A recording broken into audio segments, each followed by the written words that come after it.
Chinese new year का आगाज दुनिया भर में मनाया जा रहा है जश्न। आतिशबाजी और पटाखों की गूंज के साथ नए साल का स्वागत। बिहार में बढ़ते कोरोना संक्रमण को लेकर सीएम नीतीश की हाई लेवल मीटिंग, स्वास्थ्य अधिकारियों को दिए कड़े निर्देश।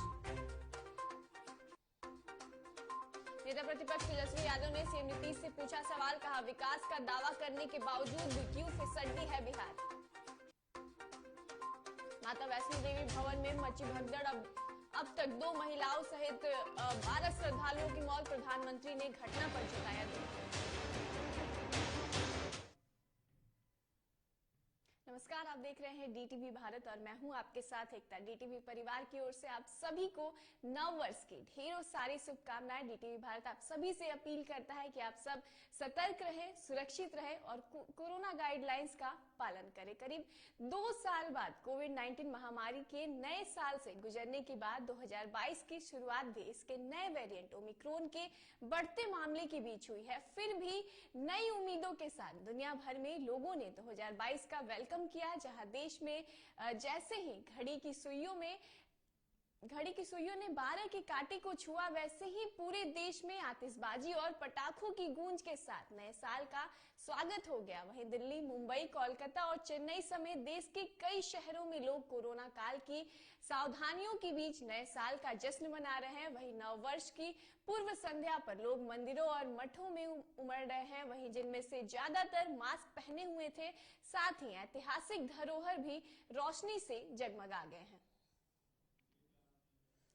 तो आपको बता दें कि नए साल का आगाज हो चुका है। भले ही देश में कोरोना के नए वेरिएंट ओमिक्रॉन ने दस्तक दे दी है, लेकिन इसके बावजूद भी लोगों ने जश्न मनाया। और आपको बता दें कि आप भी कोरोना के गाइडलाइंस का भरपूर पालन करें। डीटीवी भारत अपने सभी दर्शकों से ये अपील कर रहा है कि आप नए साल का जश्न मनाएं, लेकिन जो सरकार के द्वारा गाइडलाइंस जारी की है उसको पालन करते हुए ही नए साल का जश्न मनाएं। साथ ही रात के 12 बजे जैसे ही घड़ी की सुई 12 के कांटे पर पहुंची, आतिशबाजियों की और पटाखों की गूंज जो है वो सुनने को मिली और लोगों ने भरपूर जश्न मनाया।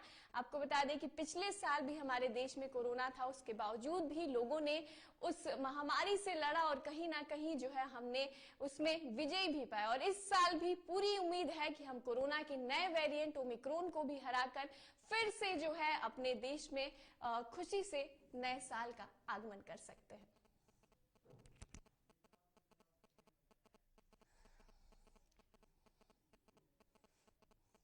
तो जश्न में पूरा देश डूबा हुआ है। आपको बता दें कि नए साल में भले ही कोरोना के नए वेरिएंट ओमिक्रॉन ने दस्तक दी है और केसेस भी सामने आ रहे हैं और सरकार ने कई सारे गाइडलाइंस भी जारी की है, लेकिन लोग जो है गाइडलाइंस को पालन करते हुए ही जश्न मना रहे हैं और सभी जो है मास्क लगाकर जश्न मना रहे हैं। और मंदिरों और मठों में भी काफी ज्यादा भीड़ देखने को मिला। लोग अपने नए साल की शुरुआत जो है भगवान के आशीर्वाद से कर रहे हैं। चलिए इस खबर पर ज्यादा जानकारी के लिए हमारे संवाददाता उत्कर्ष हमारे साथ जुड़ चुके हैं। तो उत्कर्ष, नए साल का आज आगाज हो चुका है, ऐसे में कोरोना भी कहीं ना कहीं हमारे देश में दस्तक दे चुका है, तो कैसे लोग जो हैं वो नए साल का जश्न मना रहे हैं?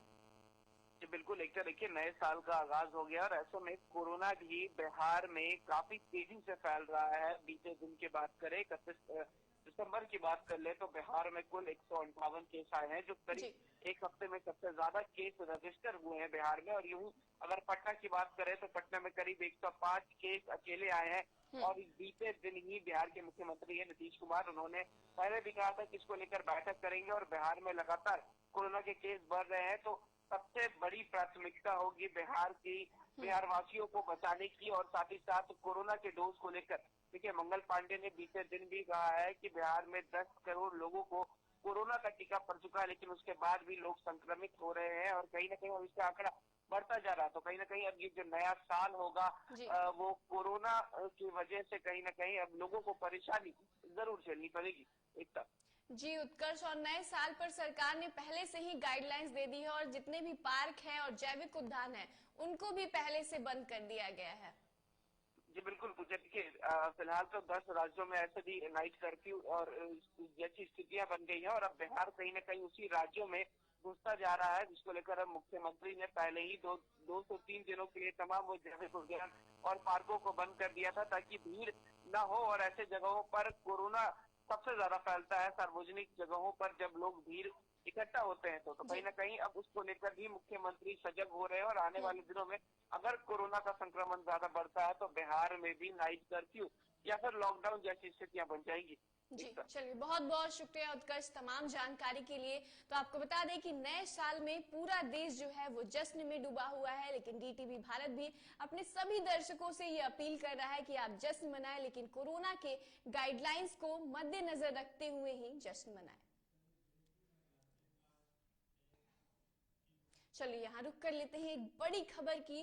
तो बड़ी खबर इस वक्त सामने आ रही है, जहां बिहार में 24 घंटे में 158 कोरोना पॉजिटिव मरीज मिले हैं। तो ये बड़ी खबर आपको बता रहे हैं, जहां पटना में 105 और मुंगेर में 9 संक्रमित मरीज मिले हैं। तो आपको बता दें कि कोरोना के केसेस लगातार बढ़ रहे हैं। ऐसे में सूबे में एक्टिव मरीजों की संख्या 488 के पार हो गई है। तो ये कोरोना को लेकर लगातार ये अपडेट मिल रहा है, जहां स्वास्थ्य विभाग की परेशानियां जो है वो बढ़ती हुई नजर आ रही है। बिहार में आपको बता दें कि 24 घंटे में 158 कोरोना पॉजिटिव मरीज मिले हैं, जिसके बाद पूरे स्वास्थ्य विभाग में हड़कंप सा मच गया है। आपको बता दें कि पटना में सबसे ज्यादा 105 मरीज मिले हैं, जिसके बाद से लगातार लोगों में दहशत का माहौल देखने को मिल रहा है। तो लगातार कोरोना के केसेस जो है वो सामने आ रहे हैं। इसके कारण स्वास्थ्य विभाग की भी कहीं ना कहीं परेशानियां जो है वो बढ़ती हुई नजर आ रही है। सरकार भले ही सजग है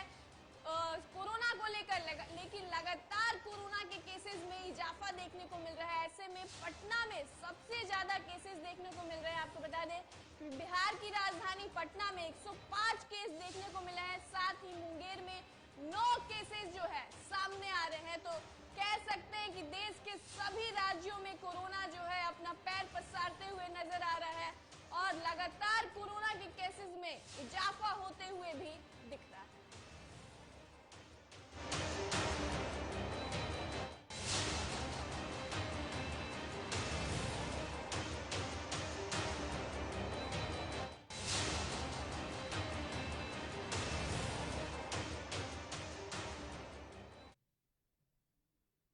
वहीं बिहार में ओमिक्रॉन के पहले मरीज के मिलने और लगातार कोरोना के आंकड़े बढ़ने के बाद सीएम नीतीश ने हाई लेवल मीटिंग बुलाई। वहीं इस बैठक में स्वास्थ्य मंत्री मंगल पांडे, स्वास्थ्य विभाग के प्रधान सचिव प्रत्यय अमृत और कई अधिकारी मौजूद रहे। वहीं बैठक में सीएम ने अधिकारियों को कई दिशा निर्देश भी दिए।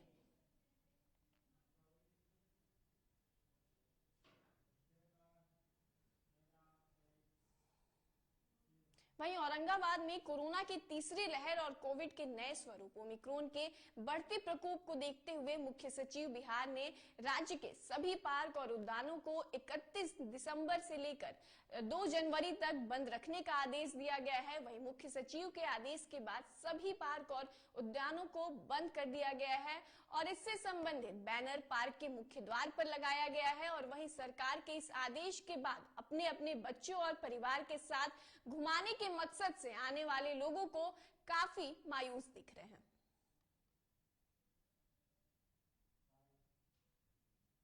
को लेकर अभी केसेस बढ़ रहे हैं, पूरे देश में बढ़ रहे हैं। हमारे बिहार में भी कुछ केसेस आए हैं, पटना में बढ़ रहे हैं, गया में बढ़ रहे हैं, बगल में भी बढ़ रहे हैं। उसी को लेकर पूरे बिहार में ऑर्डर निकाला गया है होम डिपार्टमेंट के द्वारा, जिसके अंदर पार्क को अगले 4-5 दिनों के लिए बंद किया गया है। इसके अलावा यहाँ के भी सारे पार्क बंद हैं और उसके बाद जो अगला निर्देश आएगा उसमें मैं बच्चे को लेकर आया था, बट हमें जानकारी नहीं थी कि कोरोना का प्रकोप इतना चल रहा है।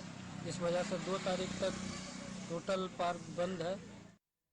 बिहार के नेता प्रतिपक्ष तेजस्वी यादव ने एक बार फिर से सीएम के अभियान पर तंज कसा है। दरअसल तेजस्वी ने कहा है कि बिहार में बेरोजगारी है, स्वास्थ्य सेवा खराब है, शिक्षा विभाग खराब है, हर मामले में बिहार फिसड्डी है। और वहीं सीएम के अभियान से राज्य में विकास क्यों नहीं हो रहा है। वहीं बिहार में पेट्रोल और बिजली की कीमत को लेकर भी सवाल पूछे हैं।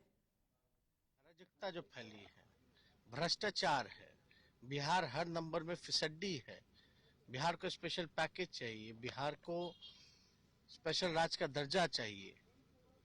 उन चीजों को कौन सुधारेगा? शिक्षा कौन सुधारेगा बिहार में? स्वास्थ्य व्यवस्था कौन सुधारेगा? क्योंकि नीति आयोग की रिपोर्ट में फिसड्डी है। समाज सुधारने की बात तो ठीक है, लेकिन इन सारी चीजों को कौन सुधारेगा? किसकी जिम्मेवारी है? पहले अपने सिस्टम को तो सुधारते हैं, पहले अपने अधिकारी और मंत्रियों को तो सुधारते हैं, अपने सरकार को तो सुधारते हैं। तो इस पे तो कोई चर्चा होती नहीं है। मुख्यमंत्री नीतीश कुमार की समाज सुधार अभियान पर विपक्ष के लिए तंज का बीजेपी प्रवक्ता विनोद शर्मा ने पलटवार किया है। दरअसल बीजेपी प्रवक्ता ने कहा है कि मुख्यमंत्री नीतीश कुमार बेस्ट होने के बावजूद भी समाज को सुधारने का काम कर रहे हैं। वहीं सीएम हर जिले में जाकर लोगों से सीधा संवाद कर रहे हैं और यह आसान नहीं है कि यहाँ जनता को विपक्ष के लिए हमले से बचने की जरूरत है और सरकार का साथ देने की जरूरत है। सरकार अपने राज्य हित में, जनता के हित में कानून बनाती है। आलोचनाएं सबकी होती है, अच्छा काम कीजिए या बुरा काम कीजिए। तो हमारी सरकार आलोचनाओं से गड़बड़ाने वाली नहीं है। जो हम कमियां हैं उसको हम दूर करते हैं, उसमें सुधार करते हैं। माननीय न्यायालय का अपना दृष्टि रहा होगा, ठीक है, अपना देख रहे हैं कि केस बढ़ गया है, तो केस गलती हो गया तो हम तो छोड़ देंगे कि मर्डर करने वाले की संख्या बढ़ रही है, अब इनको नहीं केस करो, मर्डर करने दो। ऐसा नहीं ना होगा। हम तो कार्रवाई करेंगे, कानून लाए हैं तो उस पर कार्रवाई करेंगे। जो गलती करेंगे उन्हें सजा देंगे, और सजा देना कोर्ट का काम है। तो हमारा काम है कानून बनाओ, उसका पालन करवाना। तो उसके लिए हम लोग प्रतिबद्ध है, हमारी सरकार प्रतिबद्ध है, माननीय मुख्यमंत्री प्रतिबद्ध है। और देर और सवेर देखें कि लोग जगेंगे और ये जो लोग इस तरह की बातें कर रहे हैं उनको समझ में आ जाए कि यह कानून बहुत सही है बिहार के लिए, बिहार की जनता के लिए। यहाँ वक्त हो चला एक छोटी सी ब्रेक का, हम जल्द हाजिर होंगे, आप कहीं मत जाइएगा।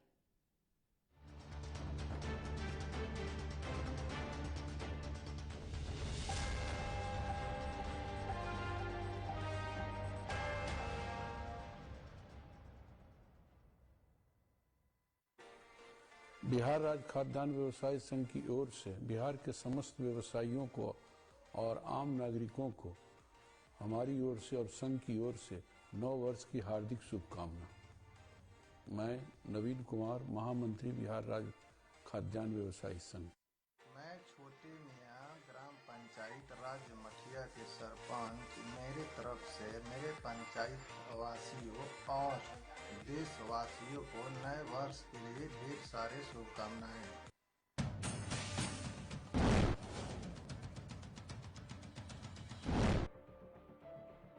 बात होगी सत्ता की, बात करेंगे व्यवस्था की।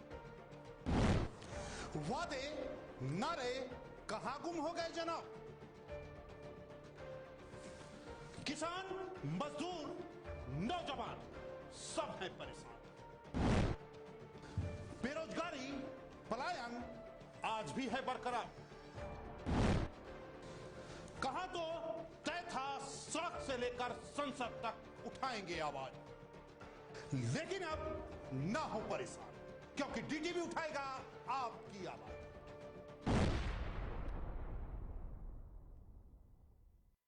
सबसे पहले हरिगांव पंचायत की जनता को नव वर्ष की हार्दिक शुभकामनाएं और आपका जीवन सुखमय और समृद्धि रहे, यही हमारी कामना है। और सरकार की ये जो गाइडलाइन है कोरोना के, और कोरोना के भी आप ध्यान से पालन करें। धन्यवाद और नए वर्ष मंगलमय के साथ आपका जीवन सुखमय। मैं कमल कुमार पासवान, लोक जनशक्ति पार्टी से प्रखंड अध्यक्ष, कटिहार वासियों को हार्दिक शुभकामना 2022 का हैप्पी न्यू ईयर मैं करता हूं। कमल कुमार पासवान, प्रखंड अध्यक्ष।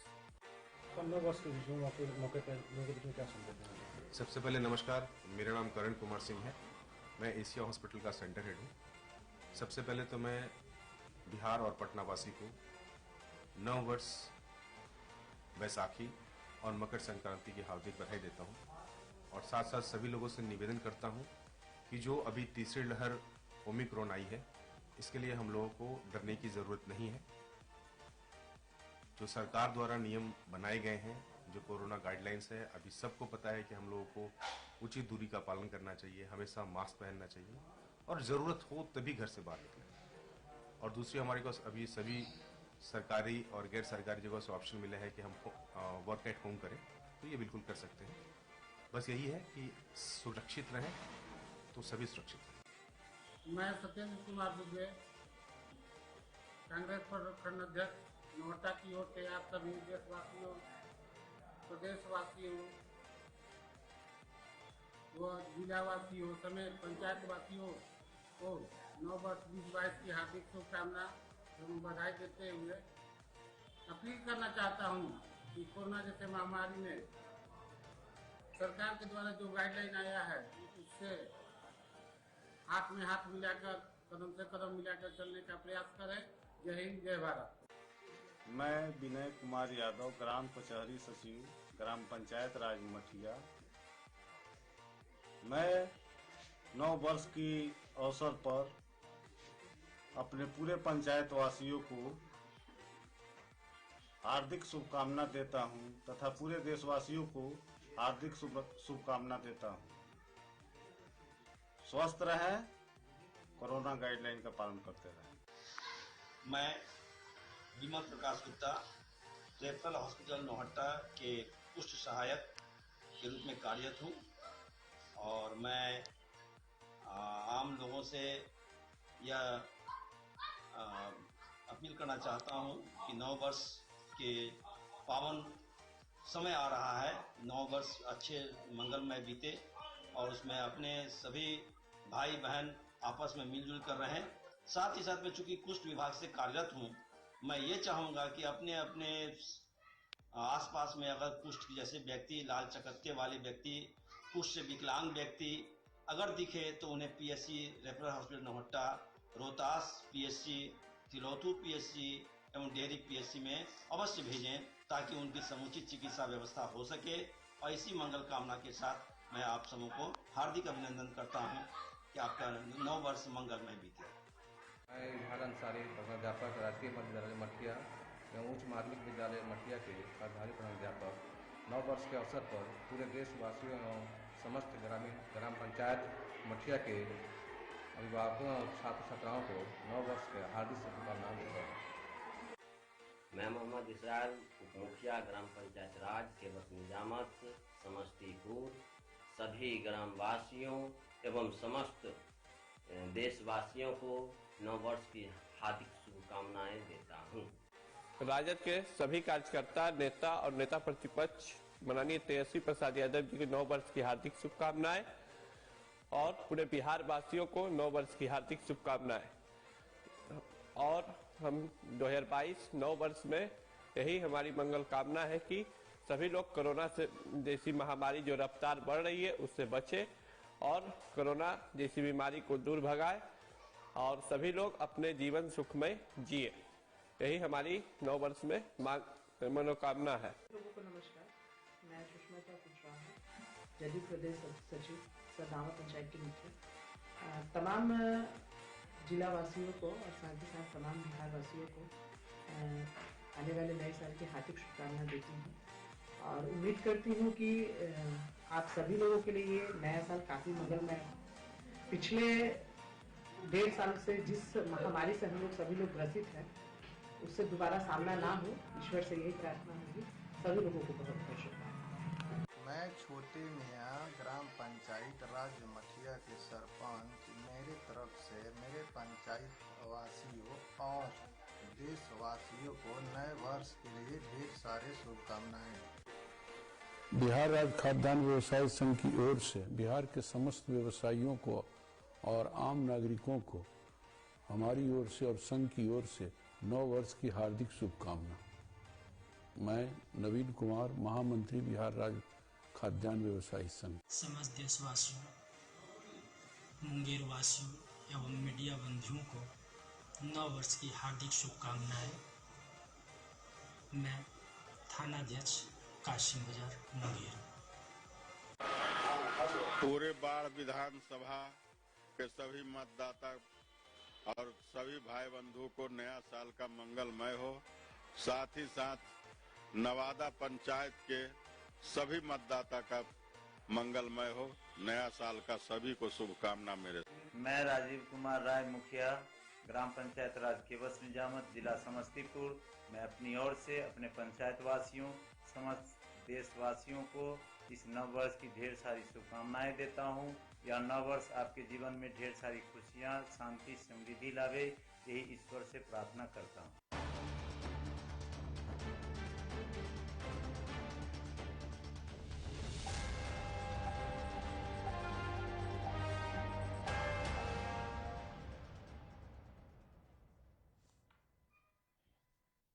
स्वागत है आपका ब्रेक के बाद। तो चलिए रुक करते हैं खबरों की ओर और बात करते हैं एक बार फिर पटना के अटल पथ पर बड़ा हादसा हुआ है, जहां स्कूटी सवार व्यक्ति को 4 पहिया वाहन ने धक्का मार दिया है और मौके से फरार हो गया है। वहीं जानकारी के मुताबिक तेज रफ्तार स्कॉर्पियो ने स्कूटी सवार व्यक्ति को ठोकर मार दी, जिससे वो बुरी तरीके से जख्मी हो गया है।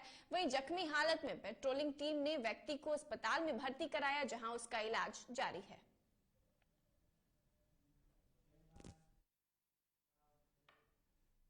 बात करें कटिहार की, जहां कटिहार में जिला परिषद अध्यक्ष के पद पर रश्मि सिंह के जीत के बाद उनके समर्थकों ने जमकर हर्ष फायरिंग किया, जिसका वीडियो सोशल मीडिया पर वायरल हो गया। हालांकि डीटीवी भारत इस वायरल वीडियो की पुष्टि नहीं करता है। वहीं जानकारी के मुताबिक रश्मि सिंह ने अपने निकटतम प्रतिद्वंदी नसरुद्दीन को 3 मतों से हराया है।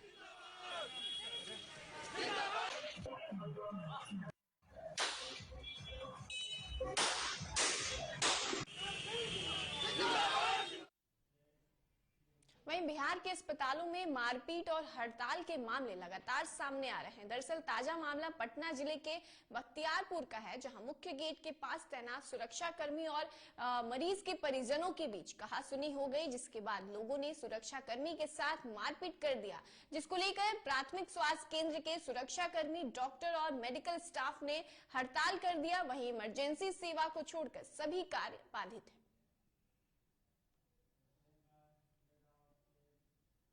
वहीं मोकामा के इंदिरा नगर में एक महिला का शव झाड़ी से बरामद किया गया। महिला की मौत को लेकर अभी सस्पेंस बना हुआ है और मृतका के शरीर पर चोट का निशान भी पाया गया है। हालांकि हत्या का कारण साफ नहीं हो पाया है।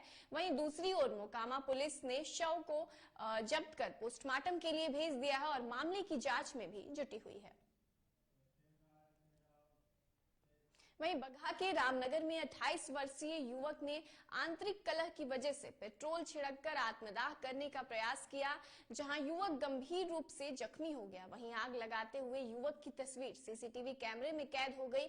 वहीं पड़ोसियों के बीच बचाव के बाद उसे स्थानीय पीएचसी पहुंचाया गया, जहां अस्पताल ले जाने तक शरीर का आधा हिस्सा बुरी तरीके से जल गया था। वहीं प्राथमिक उपचार के बाद बेतिया रेफर कर दिया, लेकिन बेतिया अस्पताल में इलाज के क्रम में ही युवक की मौत हो गई।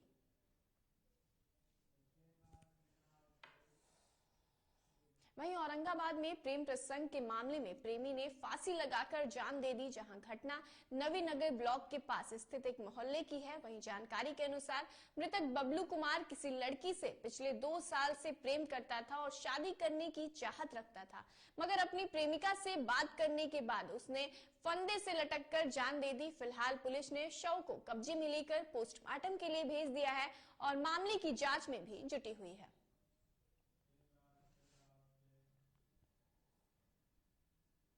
वहीं मुंगेर में मुफस्सिल थाना पुलिस ने गंगा पार कुतुलपुर दियारा में शराब कारोबार के विरुद्ध छापेमारी अभियान चलाकर 3 शराब की भट्टियों को ध्वस्त किया, जबकि शराब निर्माण के लिए जमीन के अंदर से भारी मात्रा से फूल रहे महुआ को मौके पर ही नष्ट करते हुए 70 लीटर महुआ शराब जब्त किया। वहीं छापेमारी का नेतृत्व कर रहे मुफस्सिल थाना अध्यक्ष कौशलेंद्र कुमार ने बताया कि सूचना मिली थी कि कुतुलपुर दियारा में शराब भट्टी संचालन कर शराब का निर्माण हो रहा है। इसके मद्देनजर ये पूरी कार्रवाई की गई है।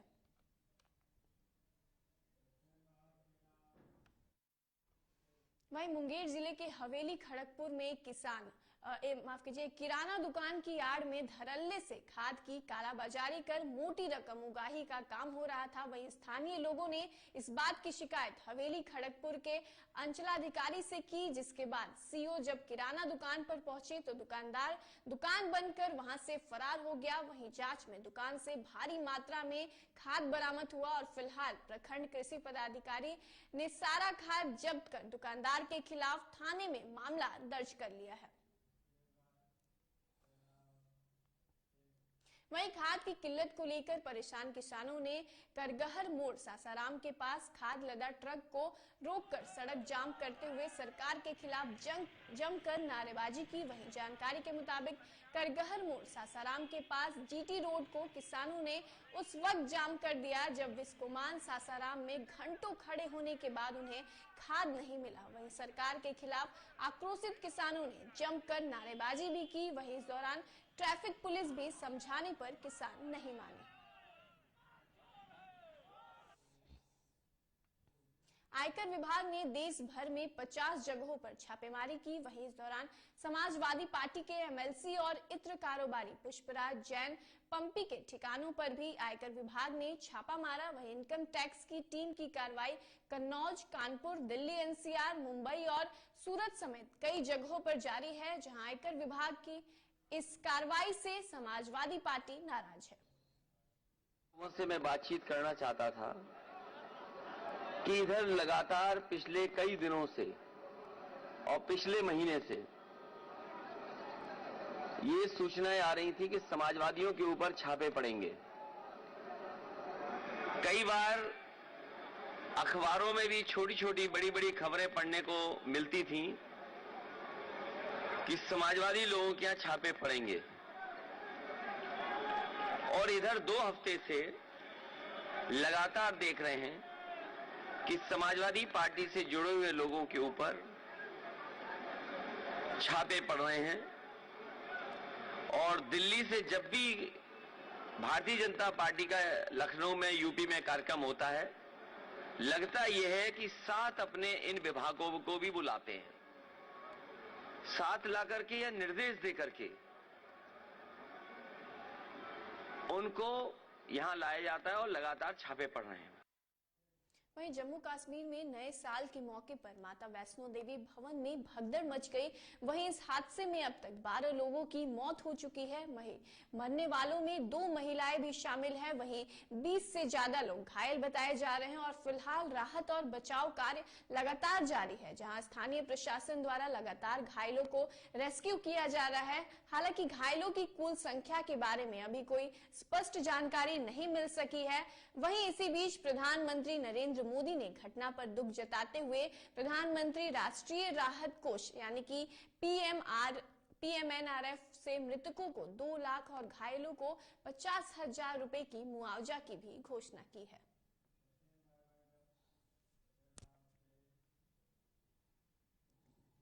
चलिए अभी के इस बुलेटिन में बस इतना ही। देश और दुनिया की तमाम खबरें देखने के लिए आप देखते रहिए DTV भारत और मुझे दीजिए इजाजत। नमस्कार।